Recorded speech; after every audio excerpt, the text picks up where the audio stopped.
Rewire Your Brain by John B. Arden will teach how certain parts of your brain feel more positive about your life, stay calm during stress, and improve your social relationships. Here you will understand how to rewire your brain rewire meaning, and how it will transform your simple life into a life of dreams. Today, we will understand the book, Rewire Your Brain.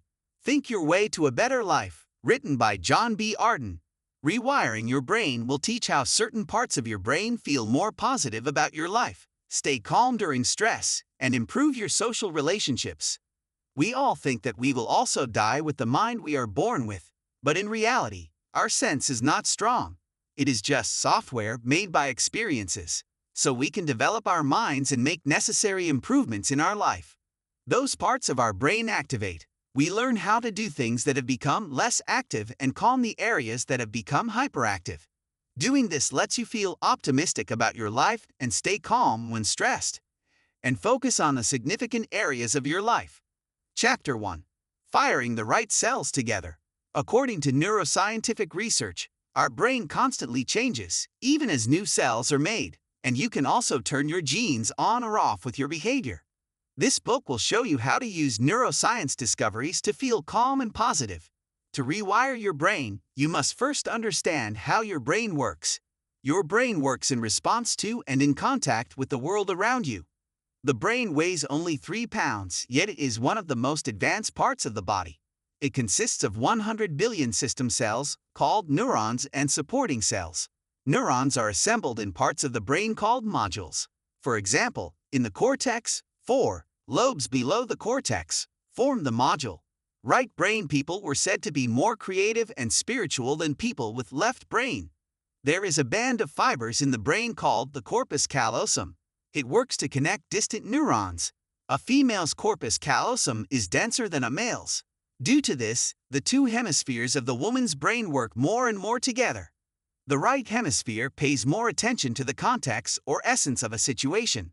The left hemisphere is better at languages, such as descriptions, categories, and linearly arranged information. Each hemisphere has 4 lobes: frontal, parietal, temporal, side, and occipital. Everyone has a unique talent. Women have more neurons in the temporal lobe, so they start speaking early. The last part of the brain to be mixed is, at the forefront of the frontal lobe, the prefrontal cortex. PFC gives us our most complex cognitive, practical, and emotional abilities. Significant parts of the PFC include the dorsolateral prefrontal cortex, DLPFC. It involves higher levels of thinking, attention, and short-term memory. More than 60 types of neurotransmitters are present in the brain. Some excite you, and some calm you down. The 3 most commonly discovered neurotransmitters are serotonin, norepinephrine, and dopamine. Serotonin plays a role in emotional tone and many different dynamic processes. Low serotonin levels are related to anxiety, depression, and even OCD. Norepinephrine activates attention. Dopamine helps with concentration. Neuroplasticity makes up your memory. By making connections between thoughts or pictures, you also make connections between the neurons that make up your memory. The more you do something in a specific way, use words with a particular pronunciation, or remember something about your past, the more neurons work together to strengthen your connection. The more you do something, the more you can place it in the future. You can rewire the mind only by learning new information and creating fresh talent. Along with this, you can adopt these 4 methods to rewire the mind. 1. Attention. Pay attention to the behavior or memory you want to repeat or remember. Meditation activates your frontal lobes, allowing you to remember things.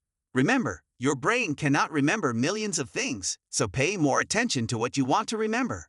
Meditation brings you to the present situation, and this starts neuroplasticity. 2. Effort. Try with focus. This activates the brain to make new synaptic connections. When you start trying, your brain uses too much glucose to learn something new, and the part of your brain associated with that work begins working through the scan. 3. Effortlessness. Once a new behavior, thought, or feeling is formed, it requires less energy to continue. In the beginning, it takes focus, effort, and more power in your mind, but it becomes easier when you understand the methods and practice consistently. And once you develop a technique, your mind is ready to do that thing comfortably. 4. Persistence. The last way to rewire your mind is to keep practicing. For this, keep doing that thing repeatedly in which you want to be good. By working with determination, you can complete the process of rewiring your mind. Chapter 2. Controlling your amygdala.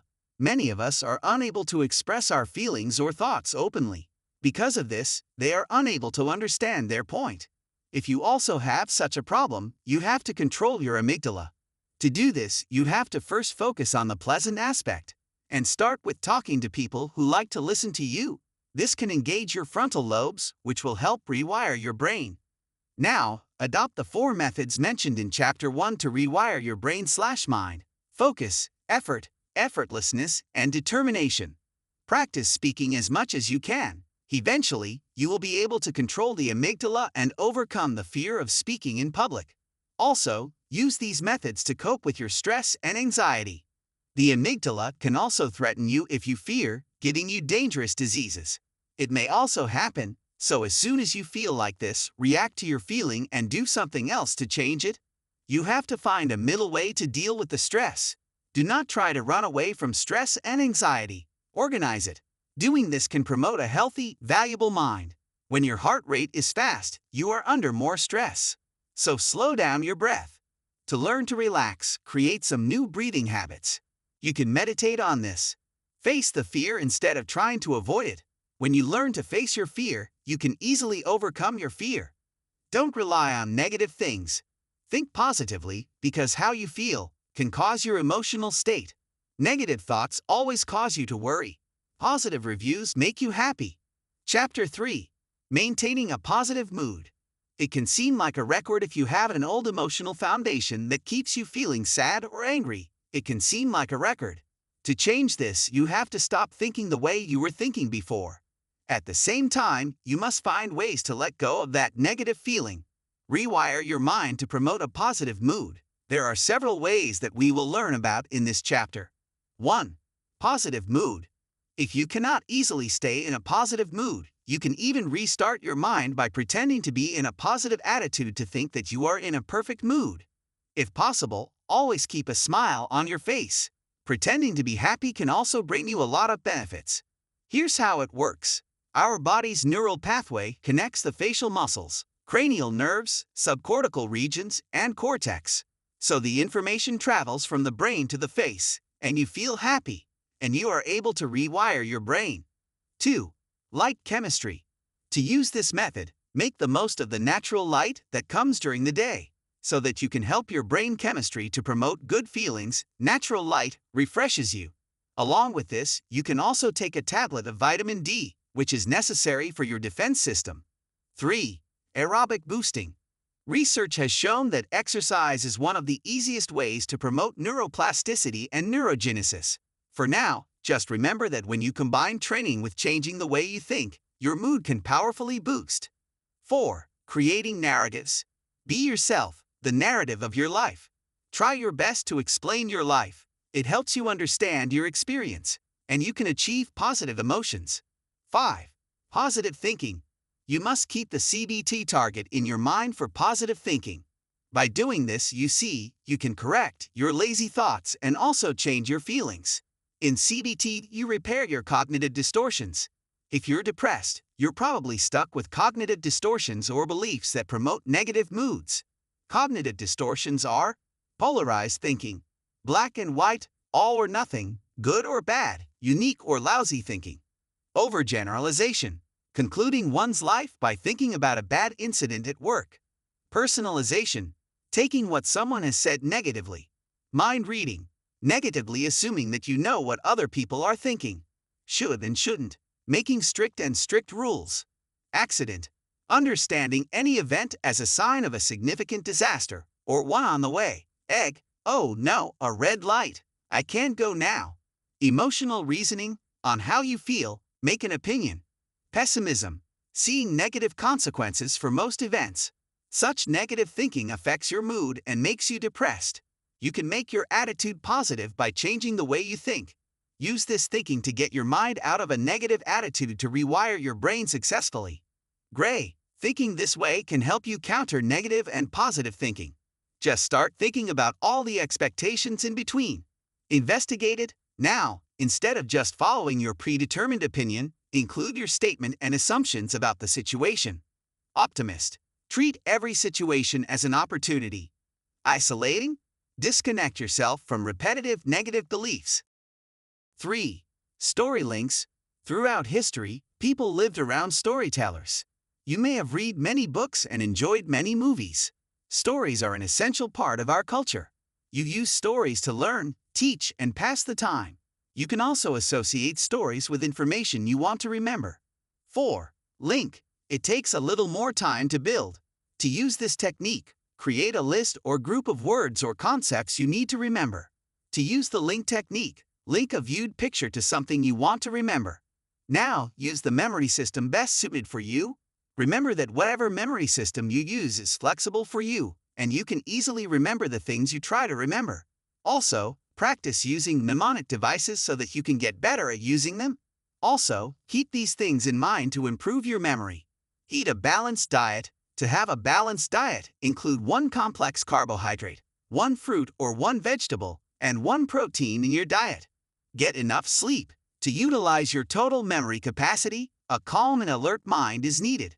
This can be achieved only by rest, so take full sleep of 8 to 9 hours. Exercise daily to enhance your memory. Take supplements. Vitamins, minerals, and herbal supplements help your brain acquire biochemistry, which allows you to remember well. Use mindfulness exercises as a way to keep your memory skills sharp. For this, consider these things. Read nonfiction books. Take a class. Travel. Engage in inspirational conversations and discussions. Develop your attention span. For this, complete your daily work perfectly and well. Be organized and always ready to figure things out. Pay attention to someone's name, shape, and color, as well as their smell, voice, and feelings when you meet them. Use the 4 mnemonic devices mentioned earlier: PEGs, loci, story links, and links. Rewire the mind in healthy habits. Our brain often becomes weak due to our bad habits, and to strengthen your mind, it is essential to change these habits. These bad habits include eating the wrong food, skipping food, not getting enough sleep, or wasting your time. All these bad habits harm your mind, due to which you start doing negative things in your life. So to convert these bad habits into good habits, keep some essential things in mind. Never miss even 1 meal out of your 3 meals. Especially never skip your breakfast, because breakfast in the morning helps to make you energetic. You can quickly and enthusiastically think better when you start your day with all your energy. So start the morning with an active and healthy breakfast. To make breakfast better, include an egg, protein, whole grain, carbohydrate, and juice, fruit, in your breakfast. For lunch, eat a meal that is higher in protein than carbohydrates. Keep your dinner opposite the day, and remember that your feeder should be more elevated in carbohydrates than protein. Then do not eat anything before sleeping in the evening. Avoid overeating sugar. This is bad for your brain because it impairs your ability to think clearly, maintain your mood, and behave effectively in social standing. So keep your blood sugar balanced. If you have good short-term memory and intellectual acuity during the day, eat breakfast or lunch with high protein. Eat foods that contain amino acids, because amino acids activate acetylcholine, norepinephrine, and dopamine, which improves the ability to remember. Do exercise daily. Start walking for 15 to 20 minutes every morning if you can't exercise much. Along with this, meditate. Meditation will help your mind to be calm and think well. Do not exercise too much at once. This can make you tired, directly affecting your brain and making you sad and depressed.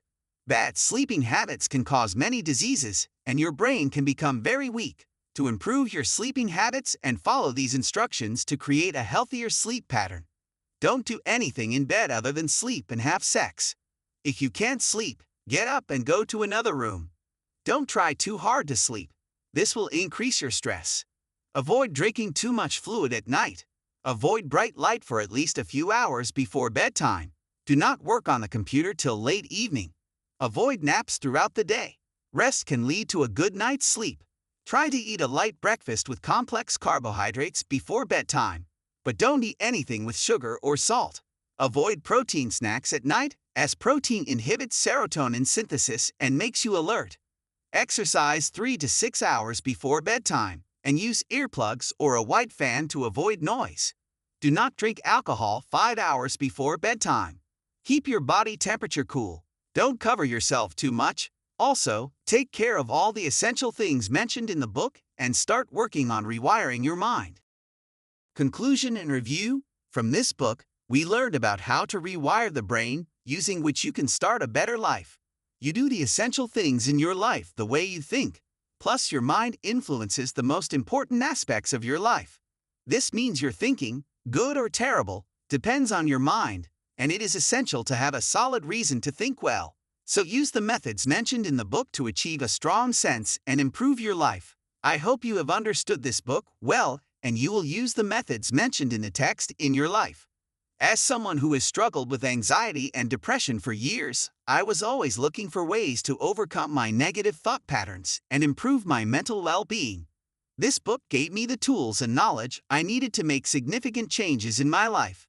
One of the things that stood out to me was the author's explanation of how the brain works and how our thought patterns can become ingrained in our neural pathways. Arden explains how we can rewire our brains by changing our thoughts and behaviors, and provides practical exercises and techniques for doing so. I found these exercises to be very helpful, as they allowed me to see the impact that my thoughts and actions were having on my brain and overall mental health. Another aspect of the book that I appreciated was the author's emphasis on the importance of self-care. Arden explains how stress and negative emotions can have a detrimental effect on our brain health, and provides tips for reducing stress and promoting self-care. This was particularly helpful for me as I tend to put others' needs before my own and neglect my own well-being. Overall, I would highly recommend Rewire Your Brain to anyone who is looking to improve their mental health and well-being. The book is written in an accessible and engaging way and provides practical tools and techniques that can be easily implemented in daily life. It has undoubtedly had a positive impact on my own life, and I am grateful to have come across it.